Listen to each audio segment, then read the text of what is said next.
आपने तेल की बात की थी, आपने सरसों के तेल की बात की जो कि सबसे बेस्ट चीज़ है हमारे रसोई में, और एक और आपने बात की कोकोनट ऑयल की। तो बाकी जो ऑयल है, मूंगफली का तेल, सूरजमुखी का तेल, क्या ये बुरे हैं? बहुत बढ़िया, बहुत बढ़िया है। बहुत बढ़िया। अच्छा, मूंगफली का तेल तो सारे मिनरल लेके बैठा है, क्या बात है, सारे विटामिन लेके बैठे हैं। बस वो कच्ची खानी होना अरे चाहिए। उसको तो कहा गया कि ये गरीब का बादाम है। अच्छा वो गरीब का बादाम नहीं, वो सेहत का गोदाम है। अच्छा। मतलब जो मूंगफली का तेल हाँ, है हाँ। उसको खाओ, हाँ, जैसे मर्जी करके खाओ। कई लोग कहते हैं कि तेल बदल बदल के खाना चाहिए, क्या ये सही है? नहीं, ऐसा कुछ नहीं है, अच्छा।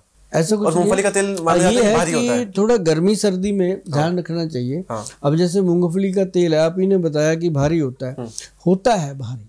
उसको जैसे दालें सब्जियां आप बनाते हैं उसमें उसको लिमिटेड यूज़ करो, या ऊपर से डाल के यूज़ कर लो, या मैं कहता हूँ तो सलाद बनाया, सलाद बना के उसमें डाल दो, तो नींबू की जगह ये चीज़ें खाओ।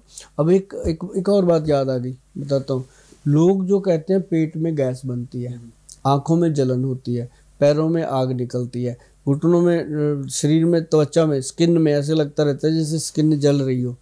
मूली और खीरा, टमाटर, गाजर और ये मौसमी जितने भी सैलड हैं, जैसे अपना कह लो शलगम वगैरह, सारे छोटे छोटे पीस काटने हैं। छोटे छोटे पीस काट के एक कटोरी में काला नमक डालो और काली मिर्च डालो और उसके ऊपर थोड़ी सी हल्दी डालो, और फिर क्या करो, उसके अंदर 2 चम्मच कम से कम जैतून का तेल, ऑलिव ऑयल एक्स्ट्रा वर्जिन, वो डालो और उसको अच्छे से मिक्स मैच करके आराम से बैठ के खाओ, आइसक्रीम की तरह चबा चबा के खाओ। और आप देखेंगे कि पूरे दिन में आपको पता चलेगा कि बार बार पेट में भूख लग रही है और बार बार खाने का भी आनंद आ रहा है। ऐसा नहीं है कि ज़बरदस्ती खा लिया, हजम नहीं हो रहा। तो वो चीज़ जो है आपकी लीवर को फ्लश करती है। दीपक जी कैसे पता है? जैसे हम कपड़ा गंदा हो गया उसको मशीन में डालते हैं, डिटर्जेंट डालते हैं, वॉश करता है, ऐसे वो अपने लीवर को डिटॉक्स करता है। अच्छा जी, एक बार फिर से बताइए। गाजर, मूली, हाँ, और एक और क्या चीज आपने बताई? गाजर, मूली और खीरा, इन तीनों को मिक्स ये कर लो। तीनों तो जरूरी है। बाकी जो भी मौसम, हाँ, जो भी मौसम की सैलड है वो भी काट सकते हैं बीच में, और नींबू नहीं डालना। अच्छा, हाँ, जैतून का तेल डाल लो, जैतून का सिरका डाल लो, कोई भी, जैसे अपना एप्पल विनेगर डाल लो, कोई भी ऐसी चीज़, पर एक ही डालनी है, ये ना हो कि वो भी डाल लिया वो भी डाल लिया, एक दिन में एक ही डालना है। तो उससे क्या होगा कि आपका सैलड बहुत अच्छा तैयार होगा और आपकी गट हेल्थ बहुत अच्छी हो जाएगी। Okay okay.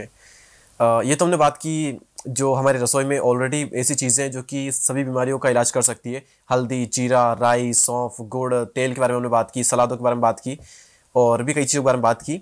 हमारी रसोई में ही मुझे लगता है कि कुछ ऐसी चीज़ें भी हैं जो कि बीमारियों को ला रही है, उनके बारे में बात करना जरूरी है, मुझे ऐसा लगता है। सबसे बुरी चीज कौन सी है रसोई में? वो मैंने करी थी बात, आपने ध्यान नहीं दिया, वो है गूंद कर रखा हुआ आटा। हाँ, लेकिन हम पहले की अच्छी चीजों के बारे में बात कर रहे थे, वो पहले आ गई थी।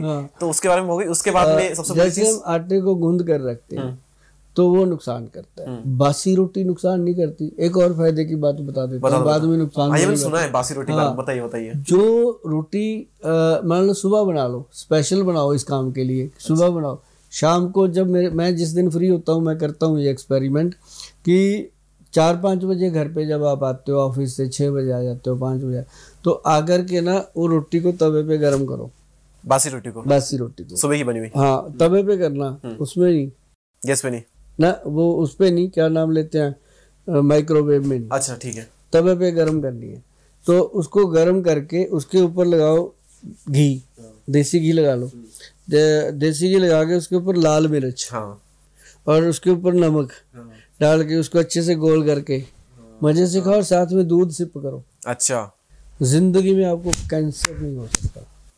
अच्छा, और जिंदगी में हार्ट की प्रॉब्लम नहीं आ सकती। क्या चीज बनती है? हाँ, रेड चिली ज्यादा लगानी है। अच्छा, हाँ, सीटी बज जाए खाते खाते, ऐसे सीटी बज जाए, 5 मिनट को दिन आ जाए, आप देखना कि कमाल की जिंदगी आएगी आपकी निकल के बाहर। तो ये जो चीजें मैं बता रहा हूँ ना जी, ये एक्सपेरिमेंट हैं, खुद के ऊपर भी हैं, दूसरे बहन बंधुओं के ऊपर भी हैं। और मेरे कम से कम 4-5 लाख तो जो है ना, जो मेरे साथ जुड़े हुए लोग होते हैं, डेली जो सामान मंगाते हैं, देते हैं, उनको मैं ये चीज़ें ऐसे ही बताता रहता हूँ, करो, और लोग करते हैं दीपक जी, और मुझे उम्मीद है कि आप भी करोगे घर जाकर। बिल्कुल। ठंडी रोटी पे तेल लगाकर, घी लगाकर, उसमें मिर्च लगाकर, ये तो मैं ऑलरेडी करता हूँ, बस दूध वाला नहीं करता था मैं। इसका क्या साइंस है कि ताजी रोटी नहीं, बासी रोटी आपने बताया, एक तो ये मिर्ची लगाओ और साथ में दूध, इसका क्या साइंस है, ये क्या करता है ऐसा?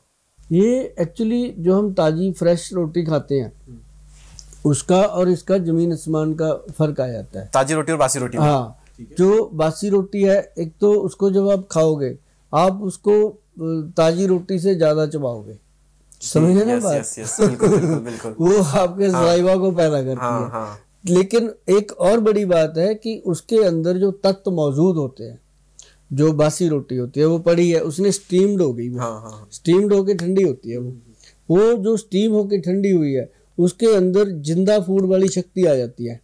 जैसे जो पक गया फूड वो मुर्दा फूड, अब जैसे मान लो आपने सब्जी बना ली, वो मुर्दा फूड में चली गई कि वो फूड मर गया, है ना। और एक हो गया जिंदा फूड, जैसे आपने मूली शलगम काट के खा लिया ताजा फ्रेश, वो जिंदा।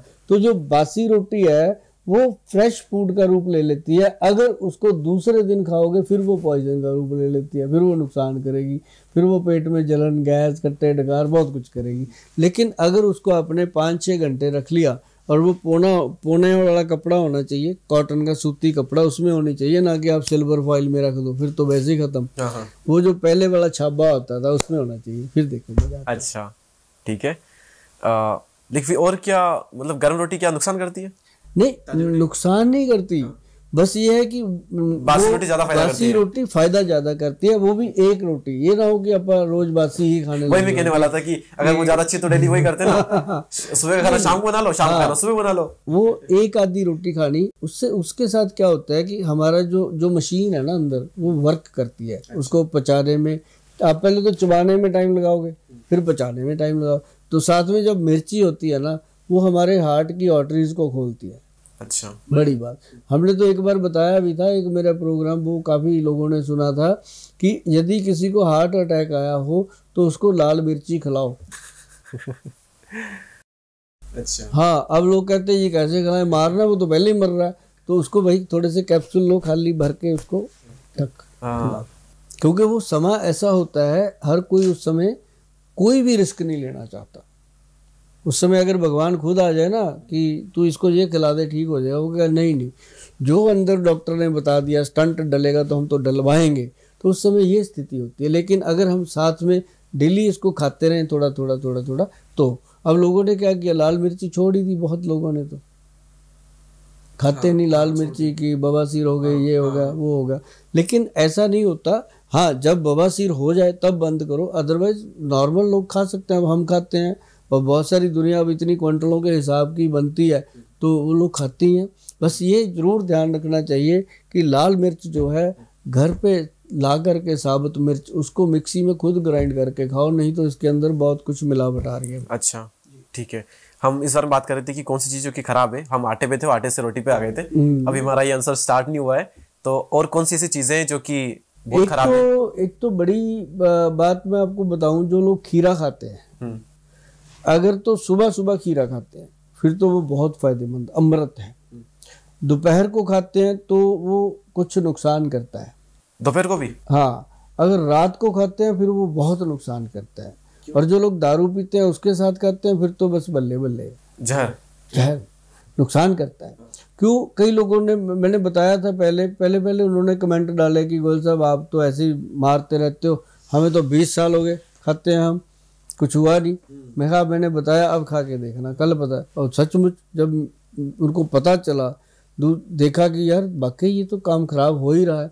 अब पूछते थे क्या क्या होता है, मैं कहा अगर मैंने आपको बता दिया ना तो आपको सब कुछ ही होने लगेगा, इसलिए आप इसको रात को खाना बंद कर दो, आपको पता चलेगा कि आपका। अब देखो, हर कोई कहता है मेरा लीवर फैटी हो गया, भाई साहब ये खाने का ही प्रॉब्लम है। जो लोग कहते हैं रात को पी शराब तो रात कट गई, है ना, सुबह फिर डॉक्टर के पास जाके जान निकलती है कि क्या करें।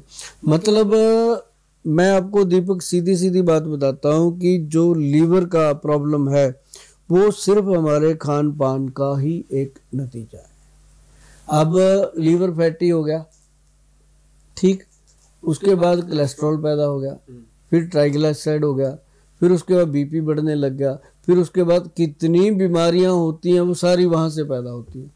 तो उसको अगर साफ रखा जाए तो उसको साफ रखने के लिए अपनी रसोई घर में बहुत सारी चीज़ें, और उसको ख़राब करने के लिए उससे भी ज़्यादा चीज़ें पड़ी हैं। अब जैसे लोग बिस्किट खाते हैं चाय के साथ, और ना भाई, अच्छा बुरे। जितने लोग खाते हैं अपने दिल पे हाथ रख के देखो भाई क्या फ़ायदा हो रहा है उसका। किसी भी ग्रंथ में नहीं लिखा हुआ कि चाय के साथ बिस्किट खाओ। ग्रंथ में तो चाय भी लिखी है। नहीं, चाय लिखी है, किसमें? सभी में लिखी है। अच्छा। कि देसी चाय पियो। अच्छा। और जो आप चाय की बात कर रहे हो, ये चाय नहीं है, ये मेडिसिन है। अच्छा। जो दार्जिलिंग की है या आसाम की है, हाँ, जो अपन डेली चाय पीते हैं, ये मेडिसिन है। अच्छा। और बहुत सारे लोगों ने क्या किया, चाय की फ्रेग्रेंस दे दी, मिलावट कर दी। उसके अंदर चाय की खुशबू तो बहुत आएगी, चाय नहीं होती वो। अब वो प्रॉब्लम तो फिर होगी ना। कई लोग चाय पीते हैं, चाय पी के उनका सिर दर्द बंद हो जाता है। हाँ। चाय पी के थकावट दूर होती है, क्यों? उसके अंदर कैफीन होती है। अब जो कैफीन है वो बॉडी को रिलैक्स देती है, होनी भी चाहिए, इसमें क्या है ना। तो उसके फायदे बहुत हैं। अब जैसे मैंने पीछे एक बार आपको दिया था प्रोग्राम की, चाय पीने से पहले 2 सिप पानी पी लो। हाँ, वो रील 8.3 मिलियन व्यूज पर है आज। आगे चल के उसने आगे जाना है, क्योंकि हर बंदे को ये तो पता हो ना, चल चाय पीने का नुकसान है। अगर नुकसान ना हो क्या करें? तो 2 घूंट पानी पी लो, कभी एसिडिटी नहीं होगी। 2 घूंट ऐसे पानी पिया, तुरंत चाय पीना शुरू कर दो। चाहे पानी अभी यहाँ पाइप में हो, कोई दिक्कत नहीं है। तो चाय जब उसके बाद पियोगे आपको एसिडिटी नहीं होगी, ये बात लिख लो। और अभी तक मुझे इसका कभी भी कोई बैड किसी का ना कमेंट आया, ना किसी ने मुझे कहा। सब यही कहते हैं, गोयल साहब ये वाकई आपकी चीज़ बहुत बढ़िया रही, हम अब पानी पी लेते हैं। जब कोई बंदा रिश्तेदार कहता है चाय पी लो, कह जी ले आओ चाय, साथ में पानी दे दो। ये ना कहो कि साथ में बिस्किट दे दो ना। चाय के साथ कभी भी कुछ खाना बहुत गलत है। हाँ, उसके पहले 2 सिप चाय के 2 सिप पानी पी लो। बिस्किट का क्या साइंस है? बिस्किट अपने आप में ही खराब है या फिर चाय के साथ खराब है? बिस्किट के अंदर वो चीजें हैं जो, बिस्किट अपने आप में खराब है। अपने आप में ही खराब है। चाय से ऐसा कोई स्पेशल नाता नहीं उसका, मतलब वो चाय को खराब कर देगा। चाय तो जो अच्छी है, मेडिसिन है, उसको भी खराब कर देगा। अभी देखो ना, लोग कहते हैं हम तो आटे का बिस्किट बनाते हैं, वो ठीक है। जो घर का आटा दे करके, बहुत सारे बुजुर्ग लेडीज को आप देखोगे मशीन पे खुद बैठी होती हैं, वहाँ वो खुद आटा दे के बनवाती हैं, तो वो अच्छी चीज़ है। अगर उसमें कई लोग क्या करते हैं, उसमें सौंफ डाल देते हैं, ये डाल दिया, वो डाल दिया, उसका सत्यानाश कर देते हैं। तो वो फिर वो बॉडी का नाश मार देता है। तो ये चीज़ें, बिस्किट खाओ, मैं ये नहीं कहता, पर बिस्किट घर का हो, अच्छा हो, गुड क्वालिटी का हो, ऐसे ही ना खाओ। अब इस पे ज़्यादा बात नहीं करनी बिस्किट पे। मैंने जितना मैसेज दे दिया ना, लोग समझ गए बात। अब कर लेंगे गूगल अपने आप, सब पता चल जाएगा। अच्छा, बच्चे बहुत सियाने आजकल। ठीक है। और एक दो चीज़ और छूट रही है मेरे हिसाब से। सबसे बड़ी चीज़ इसके बारे में बहुत बात होती है, शुगर। ये बुरी नहीं है? देखो, रसोई के अंदर जो चीनी है, जो चावल है, जो सफ़ेद नमक है, ये बाहर निकालो। सारी सफ़ेद चीज़ें। चीनी जो है ये आपके बॉडी में कंज्यूम होने के लिए बहुत समय लेती है। समय लेती ज़्यादा, डाइजेशन को स्लो करती है। मतलब 1 चम्मच चीनी 3 पैग दारू के बराबर काम करती है। 1 चम्मच चीनी 3 पैग दारू के बराबर लीवर को काम करना पड़ता है। ये तो दारू से भी ज़्यादा हानिकारक हो गई है। कौन नहीं जानता ये बात, सभी जानते हैं। और चीनी को छोड़ के मिश्री जो धागे वाली होती है, उसका पाउडर बना लो भैया। देखो, शरीर है, इसको जहाँ लगाओगे वहाँ लग जाएगा। किसी ने अपने शरीर को दूध पे लगा रखा है, किसी ने दारू पे, ये तो वहाँ लग गया। लेकिन अगर आप कहोगे चीनी है ही नहीं भाई, बच्चे को तो बिल्कुल ना दो, बच्चे को तो चीनी का टेस्ट डेवलप ही ना होने दो। अच्छा, हाँ, उसका अल्टरनेटिव क्या फिर? मिश्री का पाउडर, गुड़। अच्छा, एक और चीज़ है कि कई लोगों का बुढ़ापा बहुत जल्दी आ जाता है, एजिंग काफी बढ़ रही है, तो क्या ऐसा करें, मतलब घर पे ही कुछ ऐसा हो जाए जिससे कि हमारा जो बुढ़ापा जल्दी ना आए और हम जवान दिखे काफी लंबे टाइम तक? ऐसा कैसे हो सकता है? इसके लिए ना एक 5 आइटम है, ठीक है, रसोई घर में रखो। 5 का चाहे अलग अलग पाउडर बना लो, चाहे मिक्स करके रख लो बराबर मात्रा में। अश्वगंधा सब जानते हैं, शतावर सबको पता है, और सफ़ेद मूसली सबको पता है, कौच का बीज सबको पता है, उसके अंदर आपने डालना शिलाजीत। ये 5 चीज़ें हैं, पाउडर बना के रखो। और आप देखेंगे कि रोज़ आपने 1 चम्मच लेना दूध के साथ, रात को सोने से पहले लेते रहो, कभी मत छोड़ो। बस हफ्ते में 1 दिन छोड़ दो कि संडे को नहीं लेना या मंडे को नहीं, कोई 1 दिन फिक्स कर लो कि आज नहीं लेना, अदरवाइज इसको डेली लो। और इसको लेने से आपको जो फ़ायदा होगा, आप 2 साल में बताओगे, 3 में बताओगे, 5 में बताओगे, आपको ये लगेगा यार उम्र बढ़ रही है, बुढ़ापा नहीं आ रहा। बुढ़ापा ये नहीं है कि मैं आपको बोलूँ कि आपकी रोमांस लाइफ बनेगी, वो तो रहेगी मरते दम तक, लेकिन आपके शरीर के ऊपर झुर्रियाँ नहीं पड़ेंगी, थकेगा नहीं शरीर, बाल सफ़ेद हो जाएंगे, ये हो सकता है, दांत निकलेंगे नहीं, मतलब आपका शरीर स्ट्रांग रहेगा, हड्डियां मजबूत रहेंगी, क्योंकि अश्वगंध नर्व सिस्टम के लिए है। शताबर जो है हमारे बीरज को गाढ़ा करता है, और उसके साथ हमने मूसली सफ़ेद दे दी, वो भी बीरे और ब्लड को ताकत देती है। ये सारी चीज़ें, कौच का बीज तो है ही कमाल, स्पर्म काउंट को बढ़ा के रखता है। अब जिसका टेस्टोस्टेरोन लेवल बढ़ गया, क्योंकि शिलाजीत जो है वो टेस्टोस्टेरोन लेवल को बढ़ाने में काम करती है, तो जिसका टेस्टोस्टेरोन लेवल बढ़ गया वो तो है ही महापुरुष, उसकी तो कोई बात ही नहीं है। तो ऐसी चीज़ें अगर आप लेते रहोगे, ये नहीं है कि आप बहुत बड़े वो हो जाओगे, स्ट्रांग हो जाओगे, लेकिन ये हो जाएगा कि आप बूढ़े नहीं होंगे, मतलब उम्र बढ़ेगी, बुढ़ापा नहीं आएगा। अच्छा। वो क्यों नहीं आएगा कि आजकल आप देखो, कई बार आप देखते हैं 70 साल का आदमी पूरी लठ की तरह खड़ा होता है। हाँ। और 40 साल का आदमी लटका होता है। यस। तो ये सब खाने पीने की बातें हैं। ओके।